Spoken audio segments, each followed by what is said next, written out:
وروسته له هغې چې د مقاومت ډلې په ځینو ولایتونو کې پر طالبانو خپلو بریدونو ته زور ورکړ، اوس تازه د دفاع وزیر ملا یعقوب اخوند خپلو ځواکونو ته خاص امر وکړ.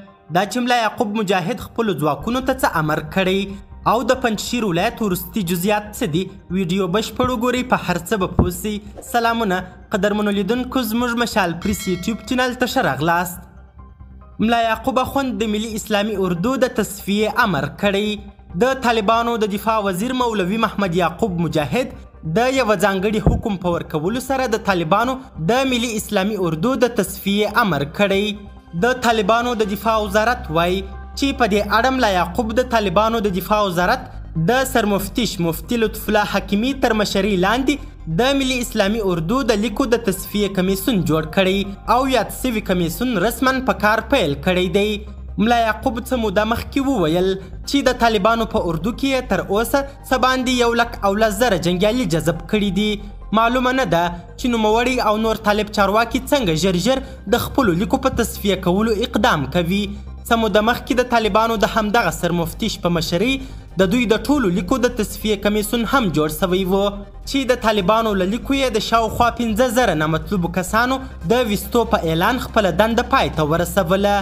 دا په داسې حال کې ده چې طالبانو په پنجشیر ولایت کې د خپلو ځواکونو مرګ ژوبله تایید کړه، سره له دې چې د طالبانو د مرکزي حکومت ویاندویان په پنجشیر او نور ولایتونو کې د نښتو په اړه د خپلو وسلوالو مخالفینو ادعاوې ردوي. د طالبانو د حکومت د پنجشیر ولایتي ادارې تایید کړه چې په دې ولایت کې 6 وسلوال د مخالفو جګړهمارو په حملو کې وژل سوي دي. د افغانستان اسلامي اژانس د راپور له مخې د پنجشیر ولایت د والي ویاندوی ابوبکر صدیق پرون دوشنبه وویل چې په دره ولسوالۍ کې د جمعې د ورځې په جګړه کې د دوی 6 وسلوال کسان وژل سوي او 2 نور ژوبل سوي دي.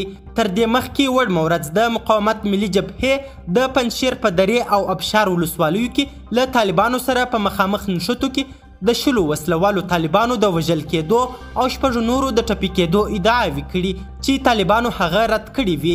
له دې پیښې وروسته طالبانو یو شمېر مشکوک کسان هم نیولي دي، خو مخالفه جبهه وایي چې طالبانو ملکي وګړي نیولي دي.